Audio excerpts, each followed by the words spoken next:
A vida de São João da Cruz, doutor místico da Igreja.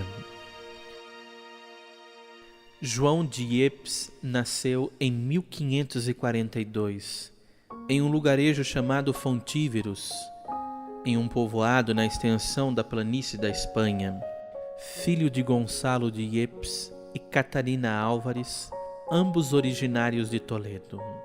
Catarina, porém, era pobre em comparação com a situação abastada de seu marido Gonçalo, o que gerou um desconforto e contradição por parte da família de Gonçalo, que não aceitaram Catarina como sua esposa e passaram a desprezá-la por ser uma tecelã humilde.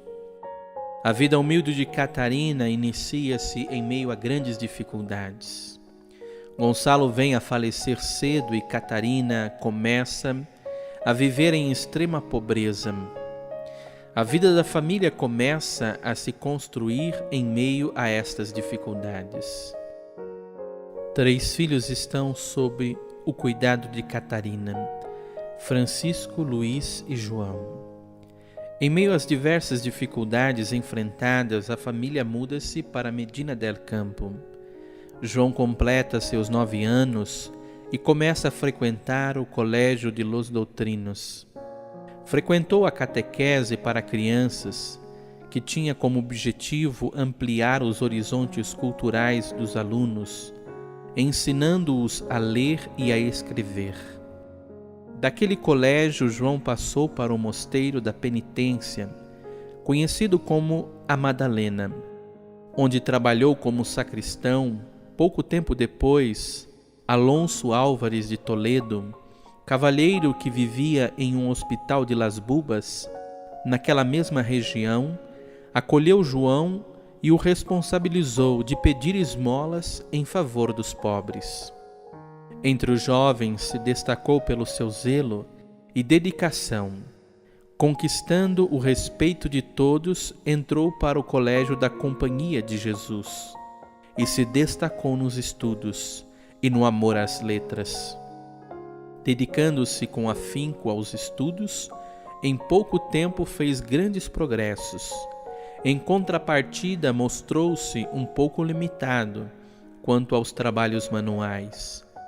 Entre os 17 e 21 anos, frequenta o Colégio dos Jesuítas, sem deixar o serviço que prestava ao hospital. Administra bem o seu tempo para o estudo, seja pela manhã ou à tarde. Fora visto também com frequência estudando durante a noite.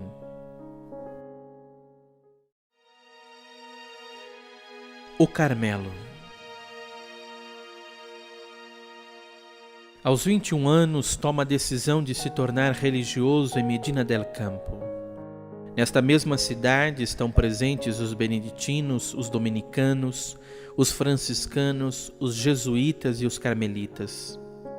João é conhecido por todos eles, e por eles é apreciado devido ao amor com que trata os doentes, por sua piedade religiosa, pela exemplaridade cristã que salta aos olhos de quem o conhece. Em qualquer porta que batesse, essa se lhe abriria. João escolhe os carmelitas. Há pouco tempo instalado em Medina. Ver os carmelitas andarem pelas ruas de Medina com suas capas brancas, vê-los em oração e principalmente o amor que dispensavam à Santíssima Virgem no título de Nossa Senhora do Carmo, a quem João recorre com profundo afeto, faz com que o vocacionado João seja arrebatado por tantos sinais que evidenciam que é justamente o Carmelo, o lugar onde sua vocação deve ser semeada, florescer e frutificar na Igreja. O Carmelo é uma ordem religiosa que teve início no século XII e que tem como fonte e origem de inspiração o profeta Santo Elias e a Virgem Maria. Este novo mundo dos claustros é o lugar onde o novo membro desperta e aprofunda a radicalidade de sua entrega a Deus. Outro fato importante foi a recepção do hábito da Virgem Maria, veste religiosa que significa sua pertença à ordem, a partir de sua entrada no noviciado, aprofundando o conhecimento de si mesmo e de Deus. O noviciado é um período de adentrar mais profundamente no conhecimento do que consiste em ser religioso, um consagrado. João terá neste período oportunidades privilegiadas de conhecer, viver, experienciar mais profundamente o que consiste ser um consagrado no carisma particular do Carmelo. É o período em que o noviço tem acesso à formação sobre as origens e a história de sua ordem. Quando surgiu, quem foi o fundador, qual é a sua missão na igreja e no mundo. A liturgia do dia de sua entrada faz memória do apóstolo São Matias, de quem o noviço, João, toma, segundo o costume da ordem, o novo nome. De João de Yepes, nome de batismo, passa a ser chamado Frei João de São Matias. Depois deste aprofundamento e discernimento que dura um ano, João professa em 1564 e permanece com o nome que escolhera em sua entrada no Carmelo.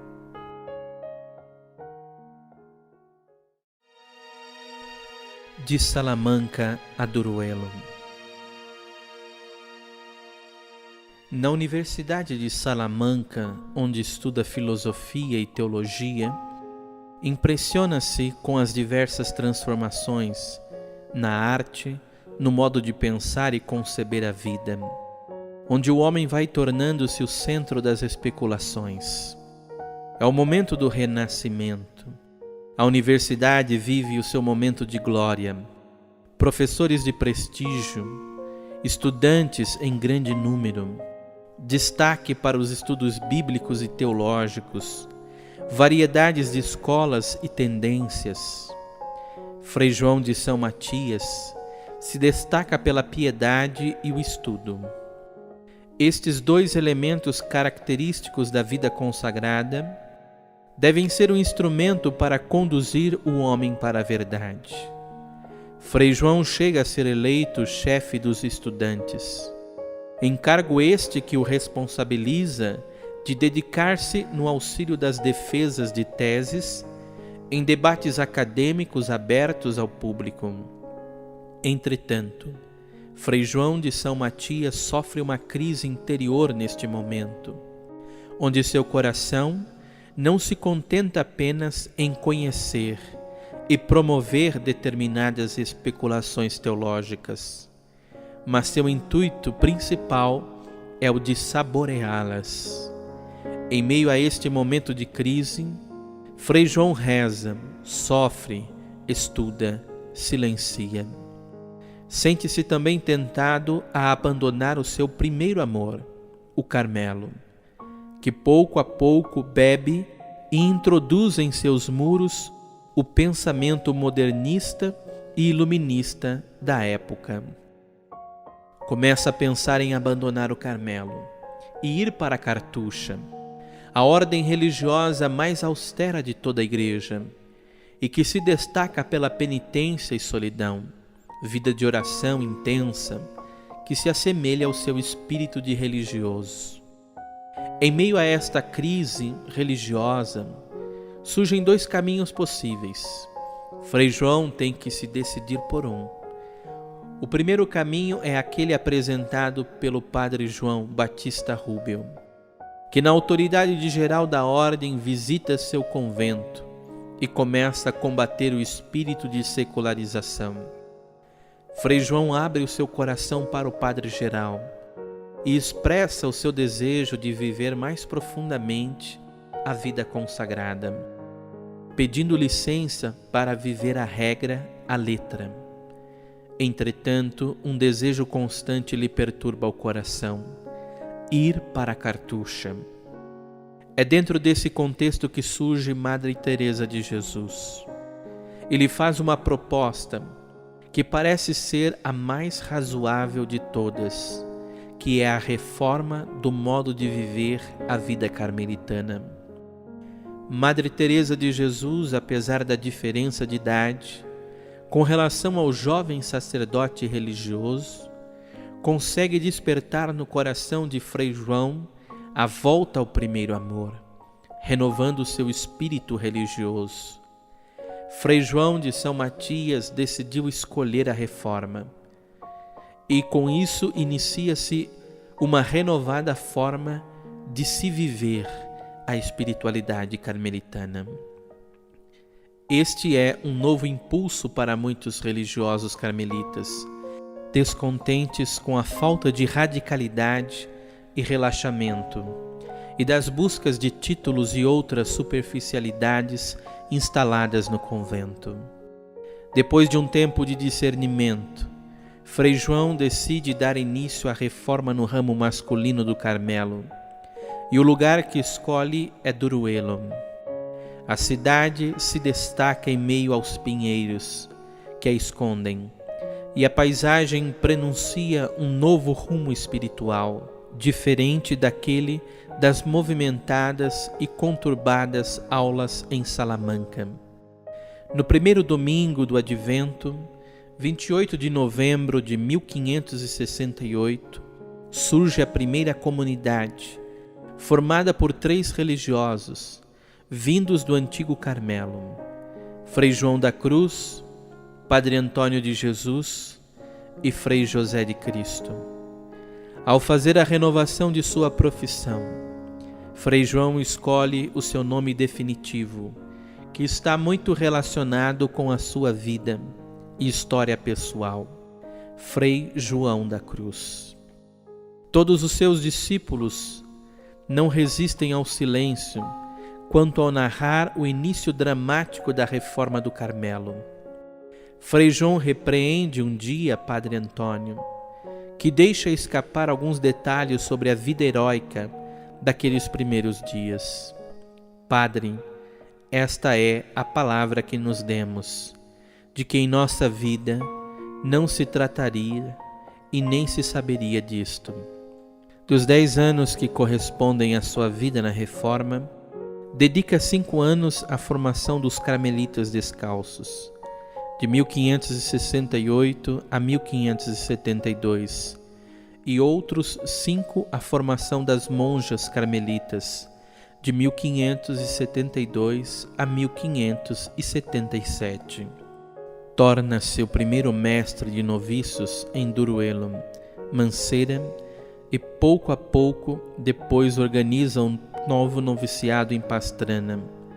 Em abril de 1571, recebe a nomeação como reitor do primeiro colégio da Reforma em Alcalá de Henares.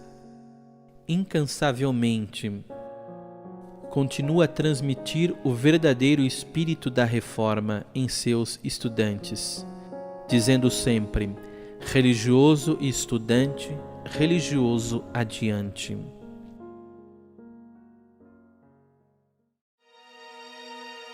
O cárcere de Toledo. Depois de 9 anos de expansão e difusão do espírito da Reforma, inicia-se para Frei João da Cruz os 9 meses de aniquilamento total. Desencadeia-se uma rigorosa perseguição contra o primeiro carmelita reformado.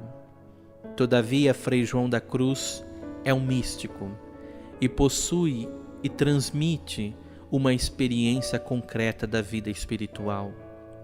Não existe nada mais profundo em João da Cruz do que o conhecimento do sofrimento, pois além de experimentá-lo, percebe que existe uma sabedoria secreta no sofrimento e que ele desvela uma ciência mais profunda a respeito das coisas espirituais. Este é um dos pontos chaves para muitos biógrafos do santo, ao procurar entender sua personalidade, principalmente quando se deseja aprofundar a compreensão de suas obras. As obras mais significativas deste santo surgem neste contexto de sofrimento. Por exemplo, a noite escura, o cântico espiritual. A cada passo que o Carmelo Descalço cresce e se torna admirável por resgatar o espírito genuíno da antiga regra, desencadeia-se uma perseguição por parte dos antigos carmelitas. Confusos por perceberem nestes novos carmelitas um espírito mais recolhido que no antigo já estava fragmentado. Frei João da Cruz sofre as perseguições, porém não desanima diante de seu itinerário místico. Os sofrimentos, em vez de causar-lhe revoltas, são antes instrumentos de santificação, como os degraus necessários para atingir uma vida semelhante à de seu Deus crucificado, Jesus Cristo. Perante este grande sofrimento, Frei João começa a fazer a experiência da passividade.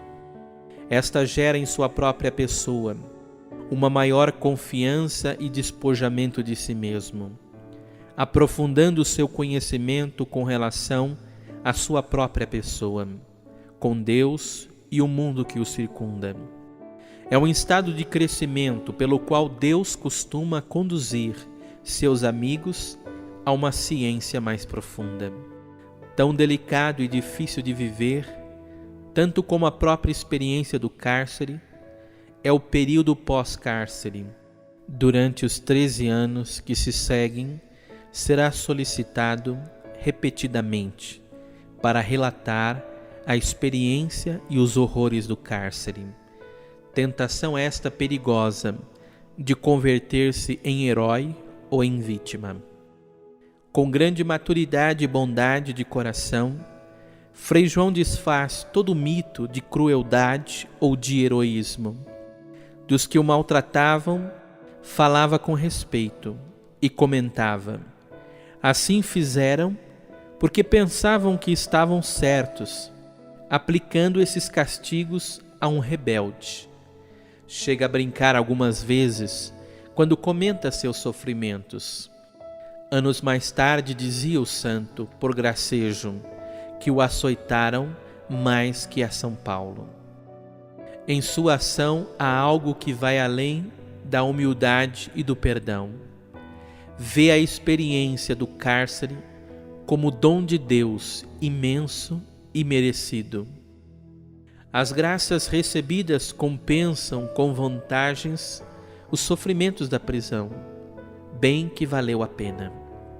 Com a Madre Ana de Santo Alberto, que nos anos mais tarde manifestava compaixão com aqueles fatos penosos, comenta Frei João: filha Ana, uma só graça, das quais Deus ali me concedeu, não se pode pagar com muitos anos de uma prisãozinha. Frei João a recordava, assim pela vida fora, a prisãozinha, no diminutivo e com nostalgia.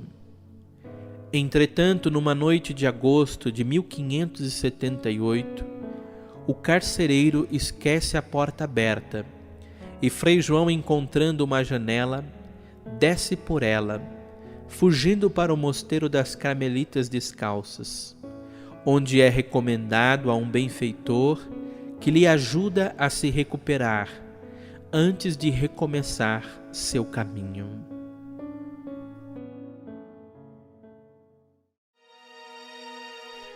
Trabalhos em Andaluzia.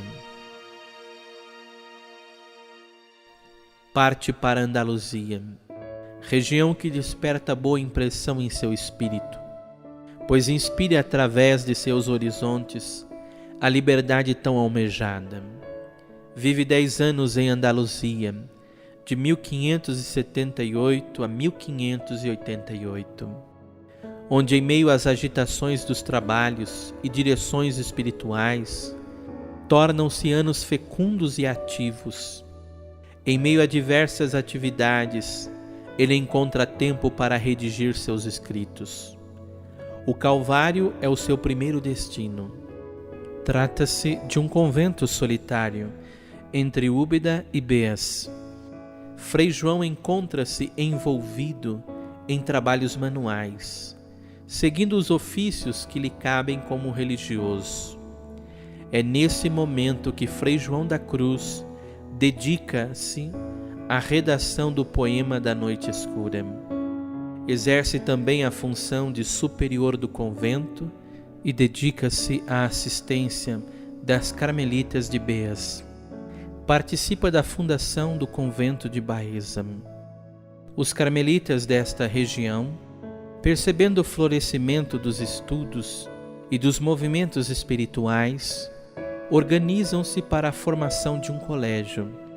Frei João se encarrega de tudo: direção da comunidade, formação dos estudantes, confissão na igreja pela manhã e à tarde, direção das monjas. Ainda lhe sobra tempo para escrever trechos de sua obra em prosa. Em janeiro de 1582, chega a Granada, onde permanece por mais tempo, de 1582 a 1588. A cidade é deslumbrante, mas Frei João não veio para contemplar as paisagens. Como superior, trabalha na construção de um aqueduto para a horta. Constrói um claustro em forma quadrada, que desperta a admiração de várias pessoas. Em 2 anos que é provincial, viaja a Sevilha, Caravaca, Beas, Madrid, Córdoba várias vezes. É um tempo que Frei João dedica-se a frequentes períodos de leitura da Bíblia e a contemplação solitária. Mantém contato com 2 pessoas que lhe são caras, Madre Ana de Jesus e Ana de São Bartolomeu, às que dedica respectivamente os comentários do Cântico Espiritual e da Chama Viva de Amor. É em Granada um momento culminante de sua vida literária, onde vai redigir as suas obras Subida do Monte Carmelo, Noite Escura, Cântico Espiritual e Chama Viva de Amor. Em meio a estes acontecimentos, Frei João da Cruz está entre os 40 e 44 anos de vida. Segóvia. Vive um triênio em Segóvia, de 1588 a 1591, marcado pelo aumento da sua maturidade psicológica e espiritual. Porém, não se dedica a dar assistência a monges e monjas de outros conventos. Vive nesta cidade uma síntese harmônica de vida. Primeiro definidor do governo geral, superior da casa, trabalho manual intenso, direção espiritual das carmelitas e das pessoas que recorrem ao convento, longas horas de contemplação silenciosa.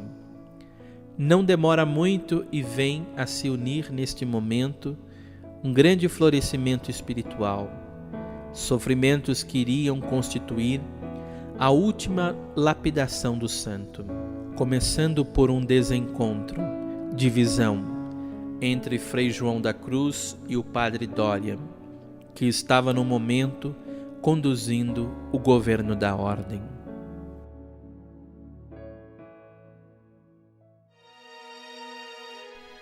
O Holocausto.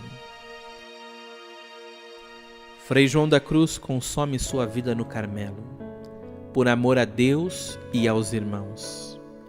De junho a dezembro de 1591, permanece no deserto de La Peñuela. Em julho realiza-se o capítulo geral e Frei João se mostra defensor das carmelitas e do padre Gracián. A paciência de seus confrades se esgota e Frei João vai sofrer as consequências de sua ousadia.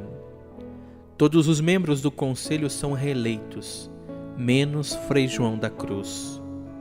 Frei Diego Evangelista levanta calúnias contra Frei João, a ponto de se pensar em expulsá-lo da ordem ou mandá-lo para o México, o que não se concretizou. Durante a sua permanência no deserto, começam a surgir no corpo de Frei João da Cruz algumas febrículas que lhe começam a incomodar. Algumas pessoas mais próximas do santo insistem para que ele se dirija para a Baeza, mas Frei João prefere ir para Úbeda, pois neste convento reside um amigo de Frei Diego Evangelista, que lhe tratará da mesma forma. No primeiro dia se encontra com a falta de paciência, proibições, visitas negadas e outros tipos de desprezos.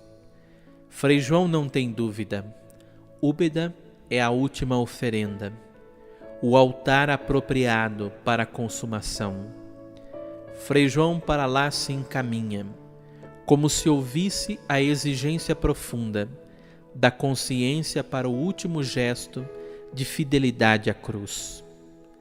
No dia 14 de dezembro, recebe a unção dos enfermos, recita o De Profundis e o Miserere, salmos que recorrem à misericórdia de Deus. Reunindo a comunidade, pede perdão ao seu superior e aos religiosos residentes nesta casa. E à meia-noite, quando o sino do convento convida os religiosos a rezarem as matinas, Frei João reconhece que é o momento e parte deste exílio para se unir e se fundir plenamente em Deus. Ao descrevermos alguns episódios de sua vida, nestas breves linhas, concluímos com a carta aos Hebreus, citando o capítulo 11, verso 8, que bem soube definir os grandes e fortes amigos de Deus, homens de fé, homens do qual o mundo não era digno.